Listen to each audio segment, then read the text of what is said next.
Commander Vexthara stood on the bridge of the exploration ship Stellar Dawn and watched the blue planet grow larger on the main screen. His forearms moved across the control panels with practiced ease while his large yellow eyes studied the data flowing across multiple displays. The third planet of this star system looked promising. Water covered most of its surface, and the atmospheric readings showed it could support life. "Sir, we are detecting radio signals from the planet," reported Science Officer Klymouth from his station. His scaled green skin reflected the bridge lights as he worked. The signals are very basic. They appeared to be using primitive electromagnetic waves for communication. Vexthara's mouthparts clicked together in what his species considered a smile, another young civilization to study and guide. The Zephyrian Empire had made contact with 47 primitive worlds over the past 3 centuries. Each time, the pattern was the same. The native species would be shocked by their arrival, desperate to learn their technology and grateful for their guidance. "What is their technological level?" Vexthara asked as he moved to stand behind Klymouth's station. "Very low, Commander," Klymouth replied, his clawed fingers dancing over his instruments. "They have basic satellites in orbit around their planet, some crude space stations. Their most advanced vehicles appear to be chemical-powered rockets. We are also detecting nuclear energy signatures, but only at a very basic level." Weapons Officer Zatok looked up from her station. Her red scales were darker than Klymouth's green ones, and her voice carried the typical harshness of her warrior caste. "Their weapons are primitive too, Commander. Nuclear devices, yes, but small ones, chemical explosives, kinetic projectiles. Nothing that could threaten us." Vexthara nodded. This was exactly what he had expected. Young civilizations always followed similar paths of development. They would discover fire, then metals, then electricity, then nuclear power, and finally, space travel. The species on this planet appeared to be somewhere between nuclear power and basic spaceflight. Communications Officer Rilvan scanned their broadcast signals, learned their languages. "I want to understand how they organize themselves before we make contact." Communications Officer Rilvan was the youngest member of the bridge crew. Her pale blue skin marked her as coming from the northern continents of Zephyr Prime. She had been excited about this mission from the beginning. "Yes, Commander, I am already analyzing their transmissions." The bridge fell quiet except for the soft humming of the ship's engines and the gentle beeping of various instruments. Vexthara walked to the large window that dominated the front of the bridge and looked out at the planet below. It really was beautiful. The blue oceans reminded him of the sacred lakes on his homeworld. The white clouds swirled in patterns that seemed almost artistic. "Commander," Rilvan called out after several hours of work, "I have learned much about their civilization. They call their planet Earth. They are divided into many different political groups called nations. These nations often fight with each other, but they also cooperate on some projects." "How many different languages do they speak?" Vexthara asked. "Thousands, sir. But there are several major ones used by large populations. I have focused on learning the most common ones. They appear to have something called the United Nations, which is a group where representatives from different nations meet to discuss problems." Klymouth looked up from his station with interest. "So some level of cooperation." "Many young species fight constantly until they destroy themselves or until they are forced to unite by outside pressure." "What about their technology?" Vexthara wanted to know more about what they would be dealing with. "They have global communication networks," Rilvan continued. "They share information across their planet almost instantly. They have built machines that can perform calculations very quickly, though these machines are very basic compared to our quantum processors. They have vehicles that can travel on land, on water, and through their atmosphere."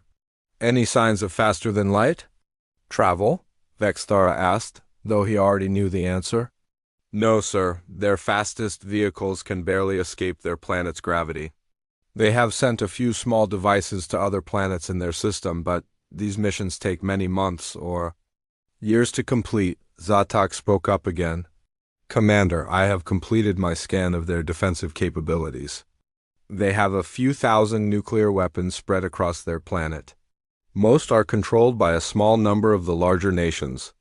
They also have conventional military forces with chemical-powered weapons and basic aircraft. Some of their nations have defense systems designed to intercept incoming missiles, but these systems are very limited. Vextara processed this information. It was a typical profile for a young species. They had developed weapons capable of destroying their own planet, but they lacked the unity to prevent such destruction and the technology to defend against external threats. The Zephyrian Empire had protocols for dealing with such civilizations. Begin.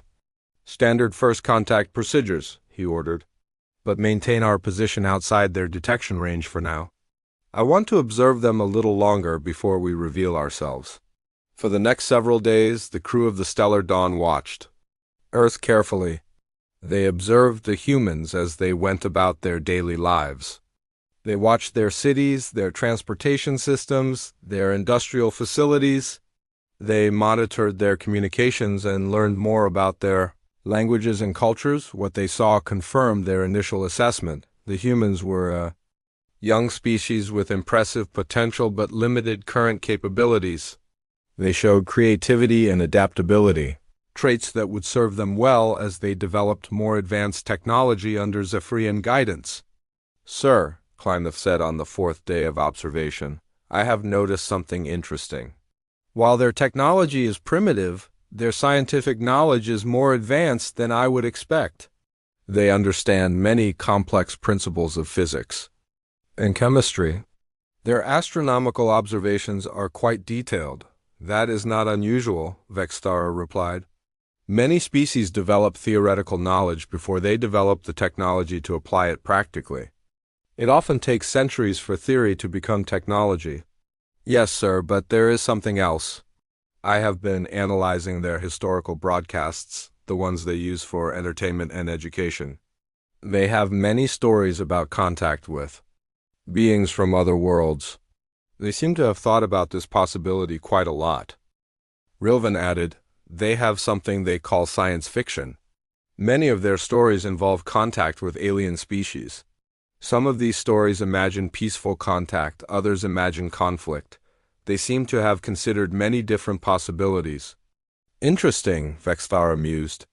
That might make our contact easier. They will not be completely shocked by our existence. Zotok disagreed. Or it might make them more suspicious. If they have imagined many scenarios, they might not trust us. Immediately, we will proceed carefully, Vextara decided. Begin transmitting our standard first contact message. Use their most common languages. Make it clear that we come in peace and that we want to establish friendly relations. Rilvan worked at her station for several minutes, composing the message. Message ready, Commander. Send it on all their major communication frequencies. Target their United Nations facility and the capital cities of their major nations. The message was simple and direct, translated into 12 of Earth's major languages. It identified the Zephyrians as peaceful explorers from another star system. It expressed interest in learning about human civilization and sharing knowledge. It requested permission to land representatives on Earth to begin formal diplomatic contact. Vextara expected the response to take several hours at least. Young civilizations usually needed time to recover from the shock of first contact. Their leaders would need to meet, argue, and decide how to respond. Some might want to hide the contact from their populations. Others might want to reveal it immediately. The process usually took days or even weeks, but the response came in less than 2 hours. Commander, Rilvan said with surprise in her voice. We are receiving a reply. Already? Are you certain it is an official response? Yes, sir. It is coming from multiple sources, including their United Nations headquarters and several of their major governments. The message is coordinated and appears to have official authority. What does it say? Rilvan read from her display. Welcome. To Earth, we are pleased to make contact with the Zephyrian people. We appreciate your peaceful intentions and would be honored to meet your representatives. Please proceed to the following coordinates for formal first contact. Ground control will guide your landing. The bridge fell silent. Vexthara stared at the communications officer, waiting for more information.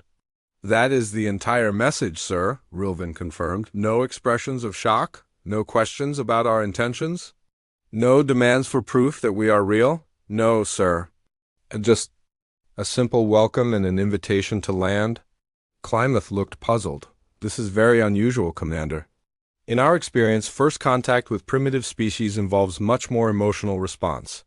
Fear, excitement, confusion, disbelief. This response is almost casual. Zatak was more direct. It is suspiciously calm. Either they are much more advanced than our scans indicate, or they are hiding their true reactions. Vexthara considered both possibilities. Their scans were very thorough. It was extremely unlikely that the humans possessed advanced technology that could hide from Zephyrian sensors. More likely, their leaders were simply better at controlling their emotions than most young species. Plot a course for the coordinates. They provided, he ordered. But maintain full defensive readiness. If this is some kind of trap, I want to be prepared. Sir, the navigation officer reported, the coordinates are located in a desert region of the continent they call North America. It appears to be far from any major population centers. Good, that shows wisdom. They want to keep our first meeting private until they understand our intentions better. As the stellar dawn moved toward Earth, Vexthara felt the familiar excitement that came with first contact. Soon they would meet this young species face to face. They would learn about human culture, human hopes, human fears, and the humans would learn about the greater galaxy that surrounded their small world. He had no way of knowing that everything he believed about this contact was wrong. He had no way of knowing that the humans had been waiting for them long before they arrived. And he had no way of knowing that this meeting would change everything he thought he knew about the galaxy and Earth's place in it. The blue planet grew larger on the screen as they approached, looking peaceful and innocent in the light of its yellow star. The landing shuttle descended through Earth's atmosphere with Vexthara and 5 of his most trusted officers aboard. Below them, the desert stretched out in all directions, broken only by small mountains and the occasional road. The coordinates the humans had provided led to what appeared to be a hastily built facility in the middle of nowhere. As they got closer, Vexthara could see the landing area more clearly. It was a large, flat concrete pad surrounded by several simple buildings. The structures looked new, as if they had been constructed quickly just for this meeting. Human vehicles were parked nearby, and he could see small groups of people waiting for their arrival. The construction appears very basic, observed Dr. Klamath, who was studying the facility through the shuttle's sensors. Simple concrete and metal buildings, nothing sophisticated. But functional, added Zatak. They have provided adequate space for landing and what appears to be meeting areas. For a primitive species, they have organized this contact quite efficiently. The shuttle touched down gently on the concrete pad. Through the windows, Vexthara could see the humans approaching. They moved with confidence, not the fearful hesitation he had seen from other young species during first contact. They wore simple clothing that appeared to be some kind of uniform, and they carried devices that were probably communication equipment. Remember, Vexthara told his team as they prepared to leave the shuttle, we are dealing with a primitive species. Be patient with their limitations. Do not overwhelm them with too much information at once.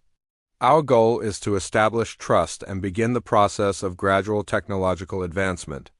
The shuttle door opened and Vexthara stepped out onto the concrete surface. The Earth sun felt warm on his scales and the air was dry and clean. A small group of humans approached them, led by a middle-aged female with short brown hair and intelligent eyes. "Welcome to Earth," she said in clear, precise Zephyrian. Her accent was strange, but her words were perfectly understandable. "I am Dr. Sarah Chun, Director of the International Contact Initiative. On behalf of all humanity, we are honored to meet you." Vexthara was impressed. The human had learned their language remarkably quickly. Most primitive species needed translation devices for months before they could speak even basic phrases in Zephyrian. Dr. Chun, he replied, using what he hoped was the correct human title. I am Commander Vextara of the Zephyrian Exploration Fleet. We are pleased to meet you as well. You learned our language very quickly, Dr. Chun smiled. We have been working very hard since we received your message. We assigned our best linguists to study your transmissions. Please, come inside. We have prepared a place where we can talk comfortably. She led them toward the largest building. As they walked, Vexthara noticed that the other humans did not seem afraid or overwhelmed. They watched the Zephyrians with obvious curiosity, but there was no panic, no running away. No signs of the shock that usually accompanied first contact. The inside of the building was simple but clean. The furniture was basic metal and plastic, clearly mass-produced. The lighting was electrical, using what appeared to be primitive bulbs. Computer monitors showed simple displays with basic graphics. Everything confirmed that the humans were indeed a young, technologically limited species. Please sit wherever you are comfortable, Dr. Chun said, gesturing to chairs that had obviously been specially made to accommodate Zephyrian anatomy. We took the liberty of studying your physiology from your shuttle transmissions and prepared seating for you. This was another impressive detail. Most primitive species were so overwhelmed by first contact that they forgot about basic hospitality.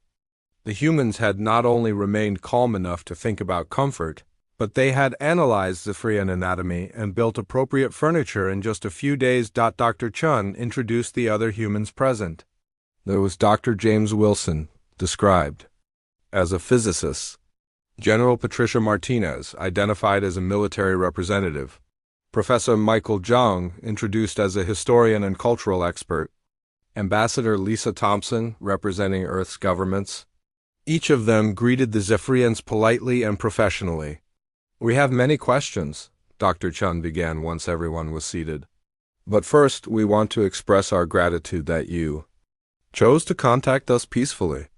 We understand that more advanced civilizations do not always approach younger ones with such consideration. Vexthara found this comment interesting. It suggested that the humans had thought seriously about the possibilities of contact with alien species. Their science fiction stories had apparently prepared them well for this moment. The Zephyrian Empire believes in peaceful contact and mutual benefit, he replied.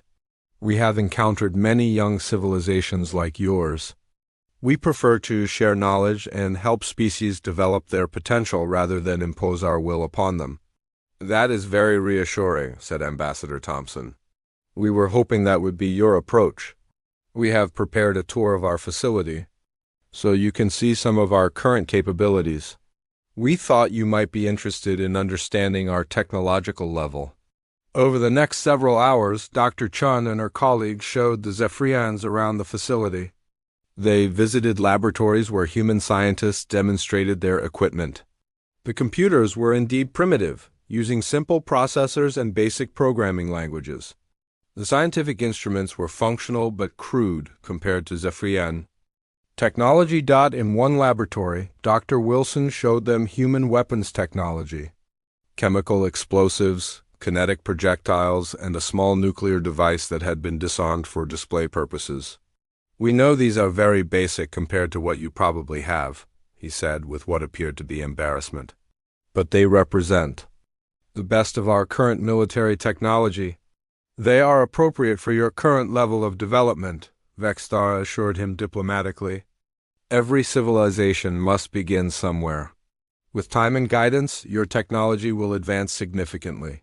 The humans asked many questions during the tour. They wanted to know about Zephyrian faster-than-light travel, energy systems, materials, science, and communication technology. Their questions were intelligent and well-informed, showing a good understanding of basic scientific principles. But they also revealed the gaps in human knowledge that were typical of a young species. Our fusion power systems are still experimental, Dr. Chun explained as they visited the facility's power plant. We can achieve fusion, but we cannot yet make it efficient enough for widespread use.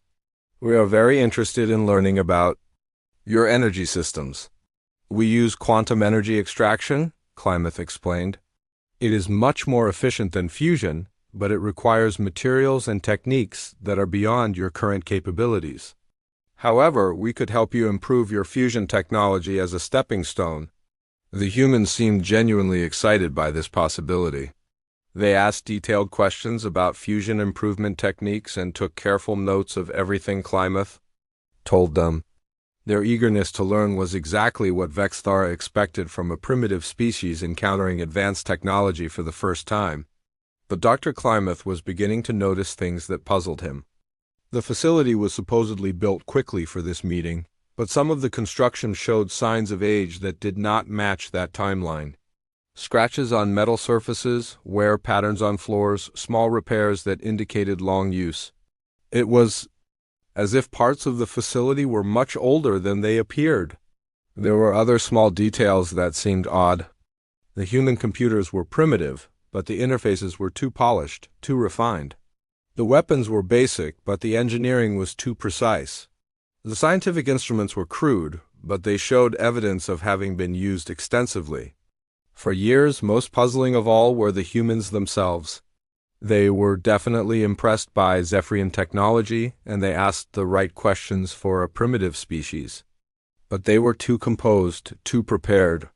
They knew exactly what to ask and how to ask it. There was no fumbling, no confusion, no overwhelming sense of wonder that usually accompanied first contact. "Dr. Chun," Klamath said during a break-in, "the tour, your facility is very well organized for something that was built so quickly. You have planned this contact very efficiently." "Thank you," she replied smoothly. "We have been preparing for the possibility of contact with alien species for many years. When we received your message, we activated plans that were already in place. You have been preparing for contact? How did you know that contact was possible?" "We did not know for certain," Professor Zhang answered. "But our astronomers have detected many planets that could support life. We assumed that if life exists elsewhere in the galaxy, some of it might be intelligent. We thought it was logical to prepare for the possibility of contact." This was a reasonable explanation, but it only partially satisfied Klamath's concerns. The level of preparation seemed too sophisticated for a species that was only guessing about the possibility of contact. During lunch, the humans served food. That had been specially prepared to be safe for Zephyrian digestion. They had analyzed the biological information from the shuttle transmissions and created meals that would be both nutritious and tasty for their guests. This level of thoughtful preparation was impressive for a primitive species. "We want to discuss the possibility of technological exchange," Dr. Chun said as they ate. "We understand that you probably cannot share your most advanced technology with us immediately, but we hope that you might be willing to help us improve our current capabilities gradually." "That is exactly our intention," Vexthara replied. "We believe in gradual technological advancement. Too much change too quickly can be harmful to a young civilization. We prefer to help species develop naturally while providing guidance and assistance." "We appreciate that approach," said General Martinez. "We have discussed this extensively, and we agree that gradual advancement is better than sudden change. We are prepared to work within whatever timeline you think is appropriate." The afternoon was spent discussing specific areas where the Zephyrians might be able to help: medical technology, energy systems, materials science, and communication. Improvements were identified as priorities. The humans also expressed interest in learning about other species that the Zephyrians had contacted. "We are curious about how other young civilizations have developed with your guidance, Ambassador," Thompson said. "We would like to learn from their experiences." "Each species is different," Vexthara explained. "But we have detailed records of many successful advancement programs. We would be happy to share appropriate examples with you." As the day continued, Klamath's concerns grew stronger. He had been discreetly scanning the facility with his portable instruments, and the readings were confusing. Energy signatures that did not match the primitive technology on display. Structural materials that seemed more advanced than they appeared. Underground spaces that his scans could not penetrate completely. When he mentioned his concerns privately to Zatok, the weapons officer nodded grimly. I have noticed things too, she said quietly. The humans are too calm, too prepared. They act like they have done this before. What do you mean?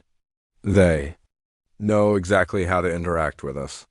They ask the right questions, they show the right level of interest, they avoid topics that might be sensitive. It is like they have studied how to conduct first contact with an advanced species. Klamath considered this. Perhaps they have simply thought about it very carefully. Humans seem to be good at planning and preparation. Perhaps? But there is something else. I have been analyzing their security arrangements. They are too sophisticated for a primitive species. The guards are positioned too well. The communication systems are too efficient. The coordination is too smooth. You think they are hiding something? I think they are more advanced than they want us to believe. As the day ended, Dr. Chun invited the Zephyrians to stay at the facility overnight. We have prepared quarters for you, she said. Tomorrow we can continue our discussions, and perhaps begin planning specific cooperation projects. That is very kind, Vexthara replied. We accept your hospitality. But as night fell over the desert facility, Klamath continued his discreet scans. What he discovered in the darkness would change everything they thought they knew about Earth and humanity. Deep underground, his instruments detected energy signatures unlike anything he had ever seen before, and those signatures were deliberately shielded, as if someone was trying very hard to hide them from detection. The humans were not what they appeared to be. The question was, what were they really hiding, and why? Dr. Klamath could not sleep. He lay in the quarters the humans had prepared for him, listening to the quiet sounds of the desert night. His mind kept returning to the strange readings his instruments had detected during the day. The energy signatures, deep underground, were unlike anything in the Zephyrian databases. They were too complex, too powerful for a primitive civilization. At midnight, he made a decision that would change everything. Taking his most sensitive scanner, he left his quarters and moved quietly through the facility. The human guards nodded politely as he passed, showing no suspicion. They seemed to assume he was simply exploring out of curiosity. He made his way to a maintenance area he had noticed during the tour. His scanner showed that the strongest energy readings came from directly below this section of the building. Using the scanner's deep penetration mode, he began a detailed analysis of the underground structures. What he found made his blood run cold. The facility they had been shown was only the top layer of a massive complex that extended hundreds of meters underground. The energy signatures he was detecting were not primitive fusion reactors or chemical power plants. They were quantum energy systems more advanced than anything the Zephyrian Empire possessed, but that was not the most shocking discovery. His scanner also detected something else in Earth's orbital space. Debris that he had assumed was from failed human space missions was actually the remains of advanced spacecraft. The metal compositions included materials that should not exist on a planet with Earth's technological level. Klamath's hands shook as he saved the scan data. The humans were not a primitive species. They were far more advanced than they were pretending to be. But why would they hide their true capabilities? Why would they want the Zephyrians to think they were primitive? He was so focused on his scanner that he did not notice Dr. Chun approaching until she spoke. Dr. Klamath, is everything all right? You seem troubled. He spun around, his scanner still in his hands. Dr. Chun stood a few meters away, watching him with calm eyes. She was not surprised to find him there. She was not angry that he was conducting unauthorized scans. She seemed to have expected this moment. I was just exploring, he said weakly. Of course you were. And what have you discovered in your explorations? The question was asked in a gentle tone, but Klamath could hear something else underneath, knowledge, as if Dr. Chun already knew exactly what he had found. Your facility is larger than it appears, he said carefully. Yes, it is, much larger. Would you like to see the rest of it? Klamath stared at her. This was not the response he had expected. A primitive species caught hiding technology should be frightened, defensive, or angry. Dr. Chun seemed almost relieved that he had discovered their secret. "I think I should return to my quarters," he said. "I think you should come with me instead. There are things you need to see. Things that will help you understand why we have been less than completely honest with you." Against his better judgment, Klamath followed Dr. Chun deeper into the facility. She led him to what appeared to be a maintenance elevator. But when she placed her hand on a scanner beside the door, the elevator opened to reveal an interior that was clearly not primitive human technology. The walls were made of materials that seemed to shift and flow like liquid metal. The controls were holographic displays that responded to touch and thought. As the elevator descended, Klamath's scanner went wild with energy readings that were off any scale he knew. "How deep does this go?" he asked. 700 meters, Dr. Chun replied. "This is one of our smaller facilities. The main installations go much deeper."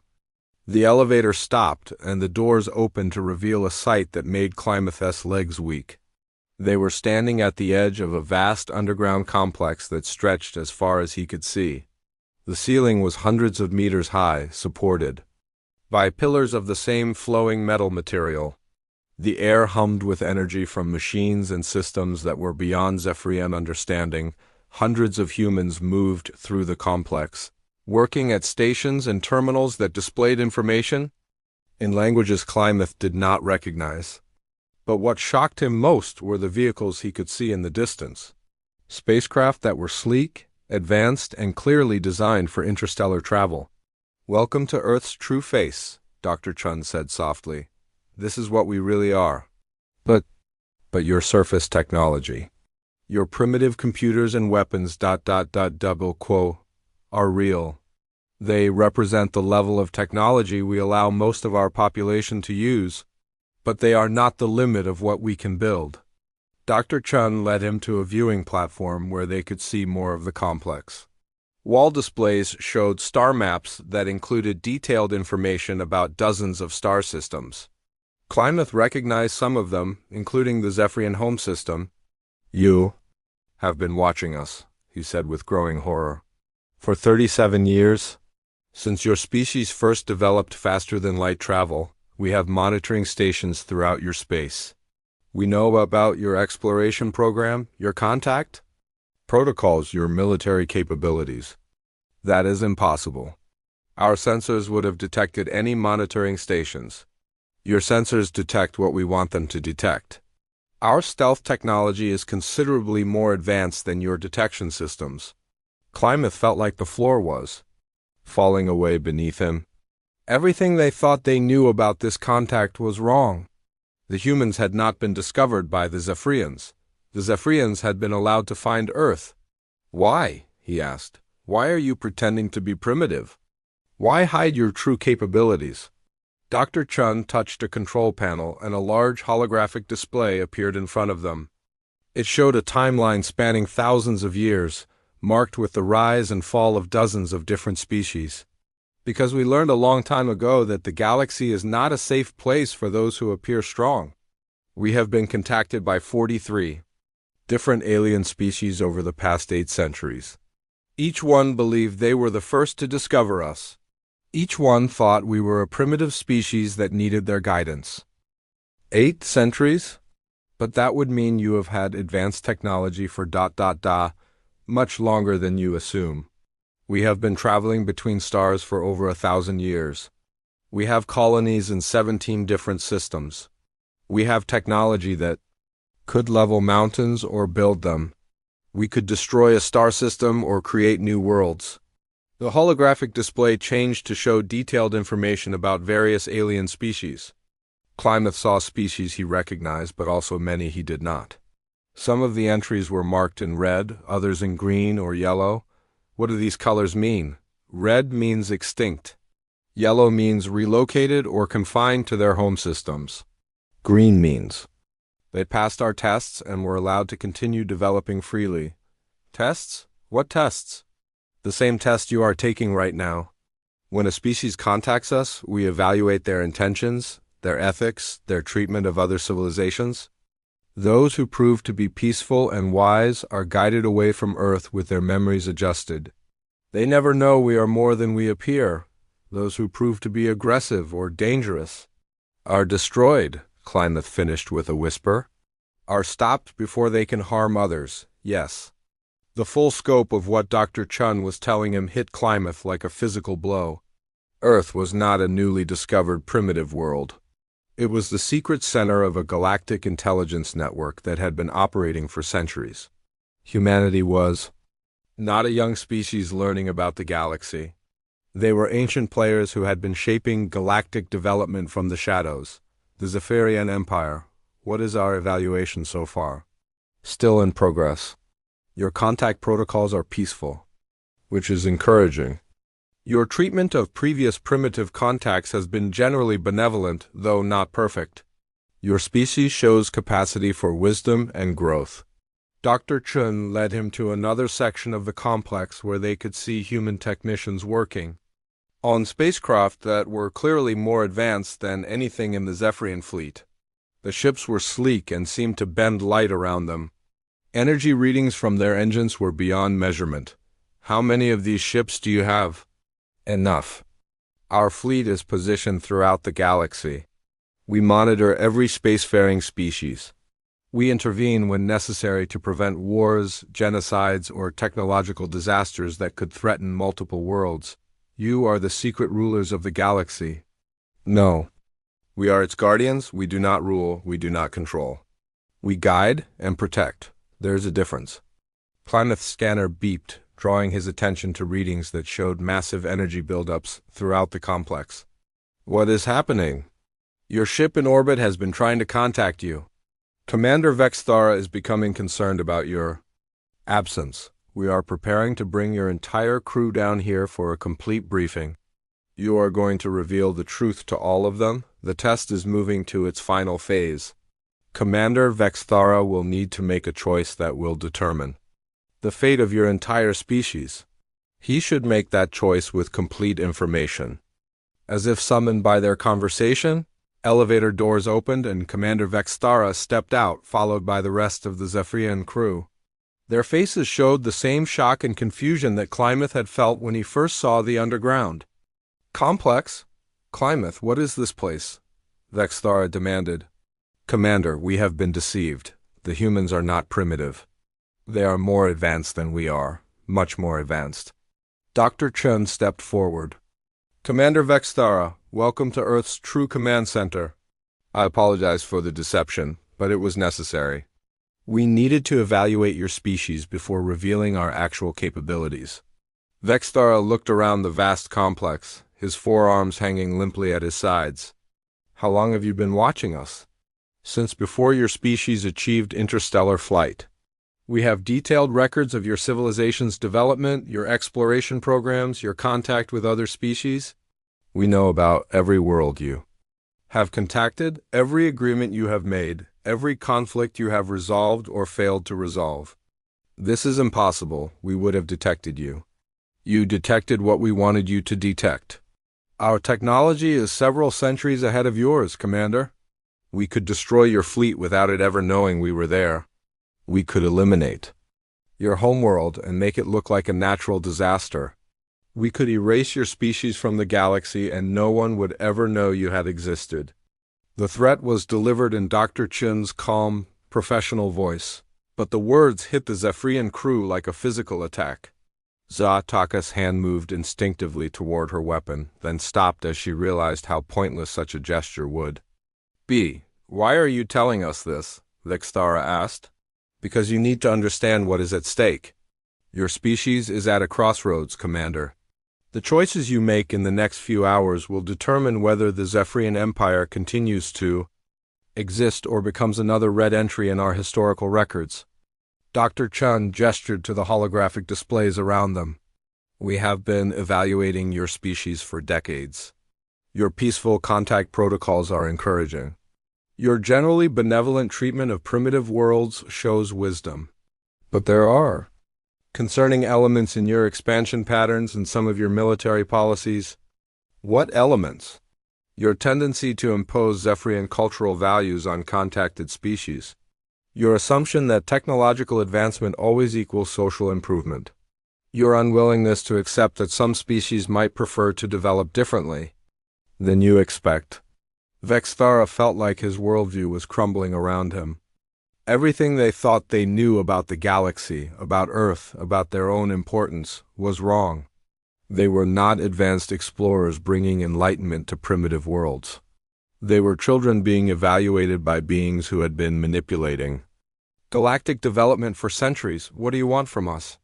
A choice, Commander. You can choose to attack us, knowing that it will result in the swift and complete destruction of your species. You can choose to return to your space and continue as you have been, in which case we will make some adjustments to ensure you cause no harm to others. Or you can choose to learn the truth about the galaxy and perhaps earn a place in our network of guardians. And if we choose the third option, then you will learn that the galaxy is far stranger and more dangerous than you ever imagined. And you will help us protect the young species that are just beginning to reach for the stars. Commander Vexthara looked at his crew, seeing his own shock and confusion reflected in their faces. In a few moments he would have to make the most important decision in Zephyrian history, and he was beginning to realize that humanity had been preparing for this moment much longer than he had. Commander Vexthara stood in silence for several long minutes, trying to process everything Dr. Chun had told them. Around him, his crew waited for his response. The vast underground complex hummed with alien technology that made their most advanced systems look like children's toys. "You said we have a choice," he finally said. "But it does not sound like much of a choice. Submit to your will or die." "That is not what I said, Commander. Let me be more precise about your options."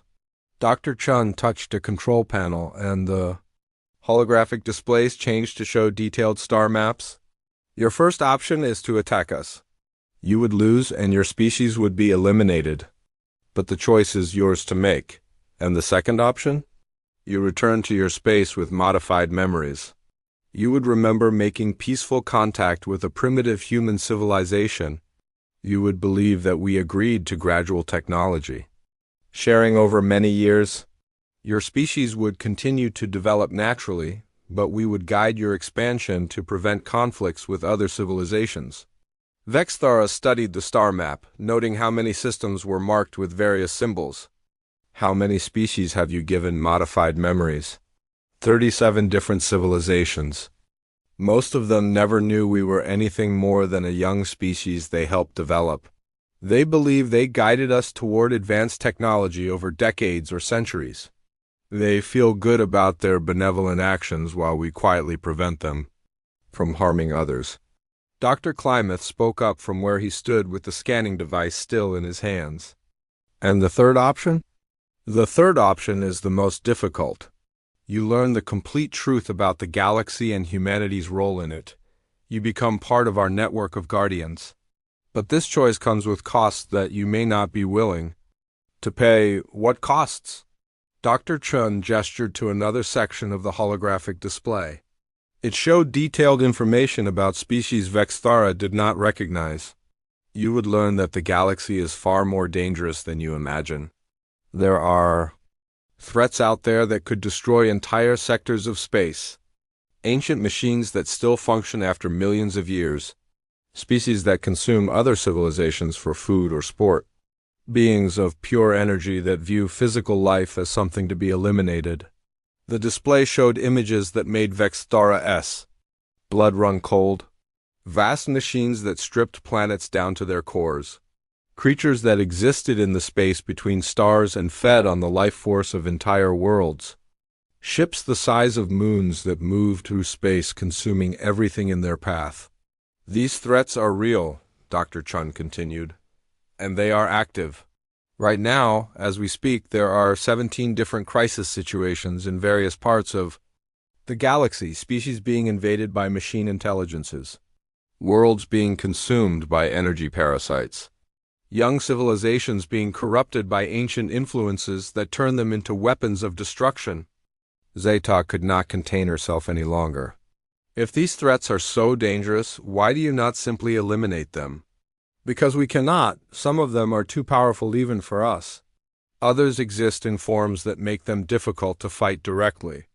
Most importantly, the galaxy is vast and we are only one species. We need allies, partners, other civilizations that can help us monitor and respond to threats.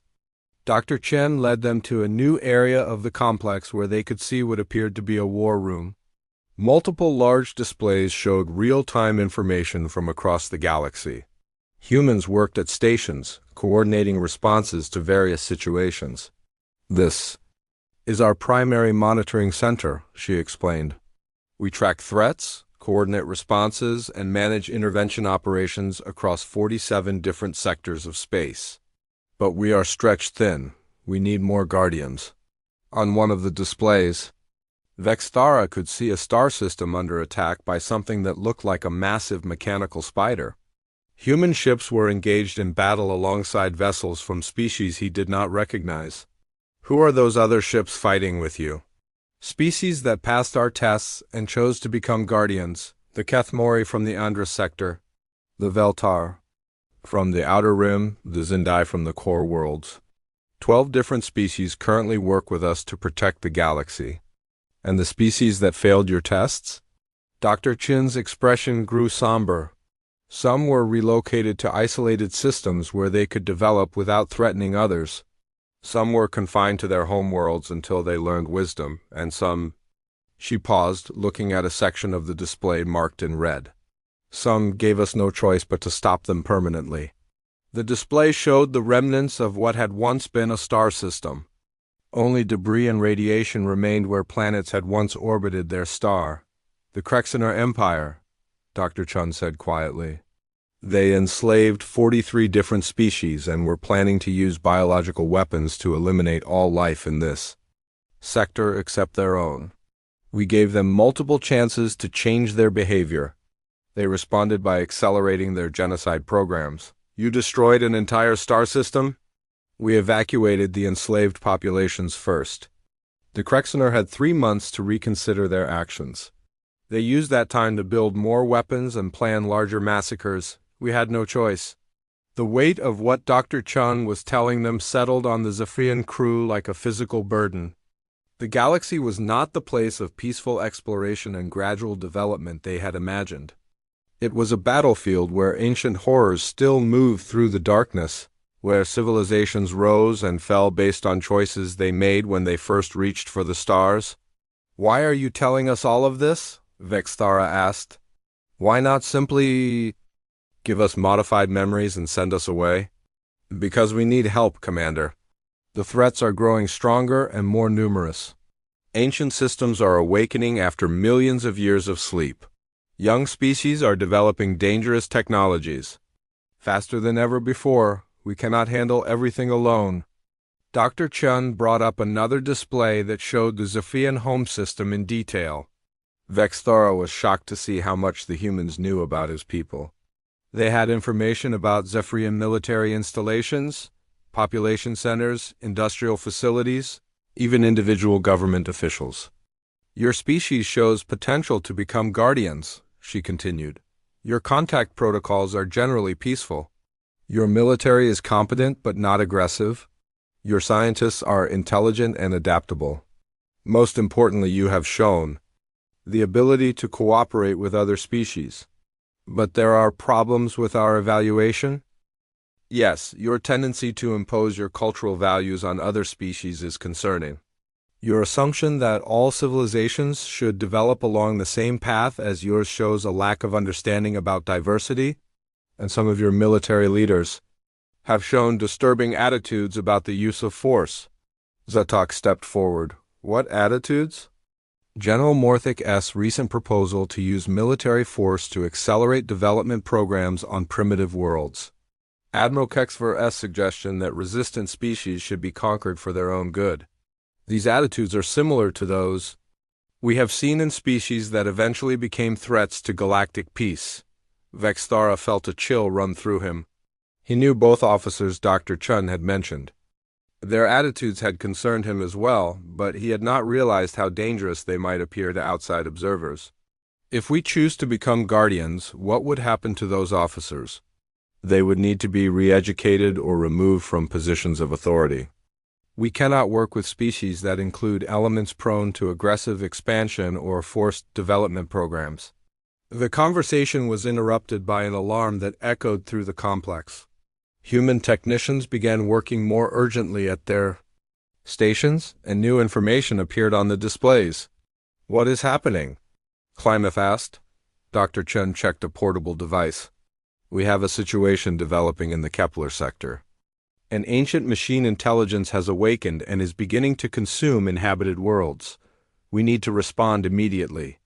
On the main display, they could see images from the affected system. A massive mechanical entity was systematically stripping planets of all organic material, converting the matter into more machines that spread out to consume additional worlds. "How do you fight something like that?" Vexthara asked. "Very carefully and with overwhelming force. We have been preparing for this specific threat for 40 years. We have weapons designed specifically to disrupt machine intelligences and allies positioned throughout the sector." Dr. Chun began issuing orders to various teams. Ships began launching from hidden bays throughout the complex. Communication systems activated to coordinate with Guardian forces across the galaxy. Within minutes, a full-scale military operation was underway. "Commander Vexthara," Dr. Chun said as she continued coordinating the response, "I need your decision now. We cannot wait any longer. What happens if we choose to become Guardians? Your ship will be equipped with our most advanced technology. Your crew will be trained in Guardian protocols. You will be given responsibility for monitoring and protecting a section of space that includes several developing civilizations. And you will join the ongoing battle to keep the galaxy safe from threats that most species never know exist. And if we refuse, then you return to your ship with modified memories and we handle the Zephyrian Empire through other means. Your species will continue to exist, but they will never know the truth about the galaxy or their potential role in protecting it." Vexthara looked at his crew. Klamath was studying the displays showing the machine intelligence attack, his scientific mind clearly fascinated by the technology being used to fight it. Zetok was watching the military coordination with professional interest. The others looked shocked but intrigued by what they were seeing. "If we become Guardians, what happens to our people? Our civilization? Most of them would never know the truth. Guardian species maintain their normal societies while a small group of trained individuals handle Guardian responsibilities. Your people would continue to live their lives, explore space, and develop their civilization. But they would be protected from threats they cannot imagine and guided away from choices that could destroy them." Another alarm sounded, and Dr. Chun checked her device again. "Commander, the situation in Kepler is escalating. I need to join the response team. Your decision?" Vexthara looked around the vast complex one more time. He thought about his species, his civilization, his responsibility as a commander. He thought about the threats Dr. Chun had shown them and the possibility that the Zephyrian Empire might someday face such dangers alone. But mostly, he thought about the choice between living in ignorance and accepting the burden of terrible knowledge. "Dr. Chun," he said finally, "I choose the truth. We will become Guardians." Dr. Chun nodded grimly. "Then prepare yourselves, Commander. You're about to learn that everything you thought you knew about the galaxy was just the beginning. And your first mission starts now?" The displays around them shifted to show the Zephyrian ship in orbit. But now they could see it was surrounded by human vessels that had been hidden from their sensors. The test was over, but the real challenge was just beginning. The moment Commander Vexthara spoke his decision, everything changed. Dr. Chun pressed a series of controls on her device, and the entire underground complex shifted into full operational mode. Walls that had appeared solid became transparent, revealing even more levels extending deeper into the earth. Hundreds of additional humans appeared at stations that materialized from the floors and walls. "Welcome to the Guardian Network," Dr. Chun said as she led the Zephyrian crew to a central command platform. "You have just made the most important decision in your species' history. I hope you understand the weight of what you have chosen, Commander." Vexthara felt a mixture of fear and excitement as he watched the incredible activity around them. What happens now? Now you learn the complete truth about humanity and our role in the galaxy, and you begin your training as the newest members of our Guardian network. Dr. Chun activated a massive holographic display that filled the air around them. It showed the entire galaxy in stunning detail, with thousands of markers indicating various civilizations, threats, and ongoing operations. This is the current state of galactic affairs, she explained.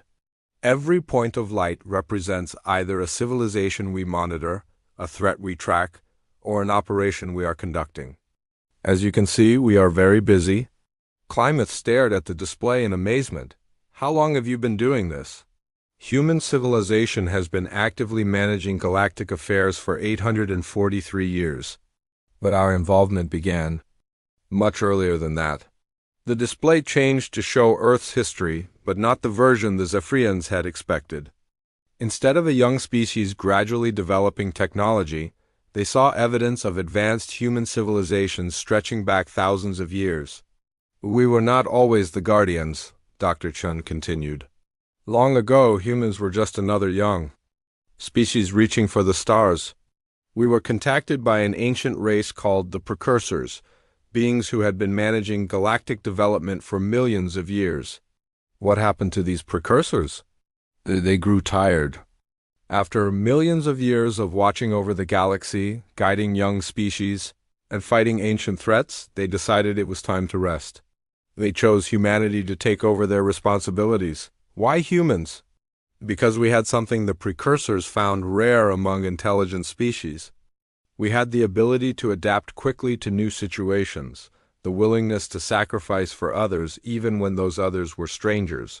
And most importantly, we had learned to work together despite our differences.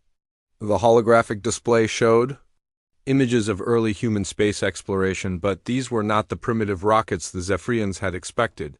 These were advanced vessels that moved between stars with ease. The Precursors spent 2,000 years training humanity for our current role. They taught us their technology, their methods, their understanding of the galaxy's dangers. When they finally departed for whatever comes after this existence, they left us with the tools and knowledge we needed to continue their work. Zatok watched the display with growing understanding. That is why you pretend to be primitive. You do not want other species to know that humans have replaced the Precursors. Exactly. The Precursors ruled through mystery and fear. Species knew they existed but never understood them. We chose a different approach. We decided to work from the shadows, to guide without ruling, to protect without controlling. Dr. Chun led them to another section of the command center where they could see real-time feeds from across the galaxy. On one screen, human ships worked alongside alien vessels to evacuate a planet threatened by solar flares. On another, human diplomats mediated a dispute between two species on the verge of war. This is what we do every day, she said.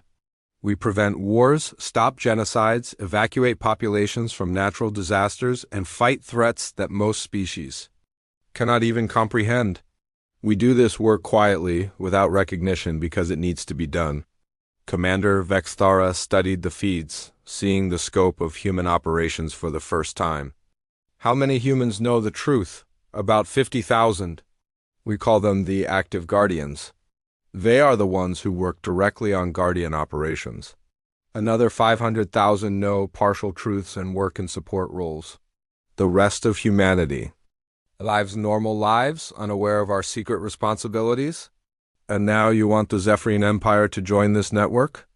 We want selected members of your species to join us, yes. Your empire will continue to function normally. Most of your people will never know about Guardian operations. But a small group of Zephyrians will be trained to help us protect the galaxy. Dr.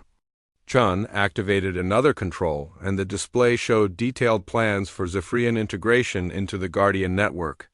Training programs, technology transfers, assigned territories, and operational procedures. Your first assignment will be to monitor the Vega sector, she explained. There are 6 developing civilizations in that region, plus several automated defense systems left by extinct species. You will be responsible for ensuring that the young civilizations develop safely and that the ancient systems do not become active. Klamath asked the question that had been bothering him since the revelations began. What if we had chosen differently? What if we had decided to attack you or refused your offer? Dr. Chen's expression became serious. If you had chosen to attack, you would all be dead right now. Your ship in orbit would have been destroyed, and a strike team would be on its way to your homeworld to prevent retaliation. She gestured to another display that showed the Zephyrian home system. The detail was incredible, down to individual buildings and military installations. If you had chosen to return with modified memories, you would have awakened on your ship, believing you had made peaceful contact with a primitive human civilization. Over the next 50 years, your species would have been gradually guided away from aggressive expansion and toward more peaceful development. And you would have monitored. Is the entire time? Forever. Every species we contact remains under observation permanently. Some never realize it. Others eventually discover our monitoring and are given the same choice you just made. An urgent alarm interrupted their conversation. A human technician called out from across the command center. Dr. Chun, we have a problem with the Kepler operation. The machine intelligence is adapting faster than we expected. Dr. Chun immediately moved to a communication station. Put me through to Admiral Harrison. A holographic figure appeared above the console. It was a human male in a military uniform standing on what appeared to be the bridge of a spacecraft. Sarah, the situation is deteriorating, he said without preamble. The machine intelligence has figured out how to counter our disruption fields. It's consuming planets faster than we can evacuate them. What do you need? More ships and a new strategy? The conventional Guardian protocols are not working against this threat. Dr. Chun looked at Commander Vextara and his crew. Commander, this is your first lesson in Guardian reality. Sometimes our standard procedures are not enough. Sometimes we have to improvise. She turned back to the holographic admiral. Admiral Harrison, I am sending you additional resources. And I have a new asset that might be able to help. What kind of asset? Zephyrian tactical expertise. They're military. Has experience with machine opponents from their conflicts in the outer territories. Vextara stepped forward. Dr. Chun, we have never fought anything like what you showed us. No, but you have fought automated defense systems and rogue artificial intelligences. Your tactics might be applicable to this situation? Admiral. Harrison looked skeptical. Sarah, this is not the time to test new allies. Admiral, the Zephyrians just passed our evaluation and chose to become Guardians. This is their first mission. Either we trust them or we do not. And there was a long pause before Admiral Harrison nodded. Very well. Have them report to the Battle Coordination Center. We will brief them on the situation. The connection ended, and Dr. Chun turned to the Zephyrian crew. Commander, you wanted to know what being a Guardian means. This is it. You will be transported to our command ship in the Kepler sector, where you will help plan and execute operations against a machine intelligence that has already consumed 4 inhabited worlds. Vextara felt a mixture of terror and excitement. We are not trained for this.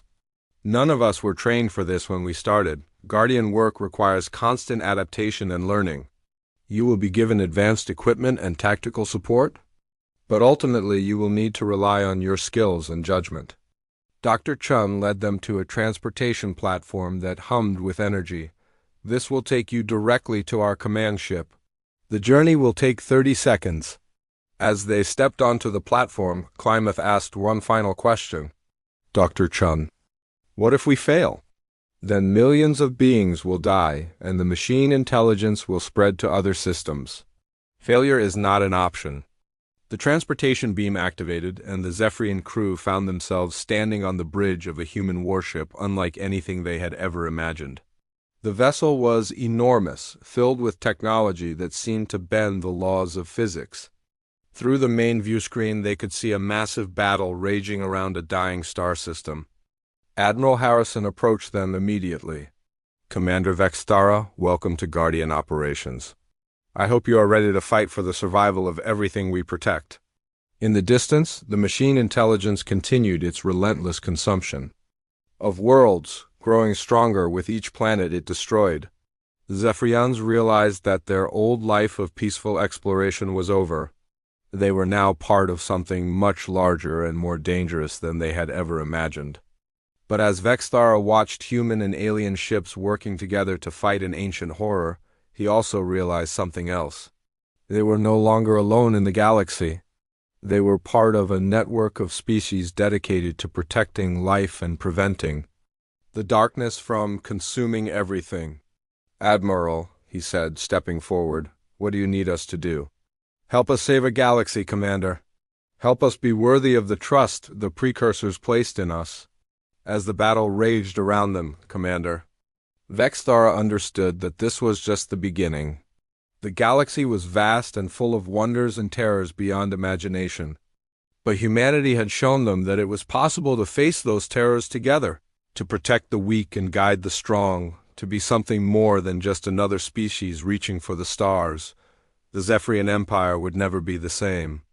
But perhaps Vextara thought as he prepared for his first Guardian mission that was exactly what they needed to become.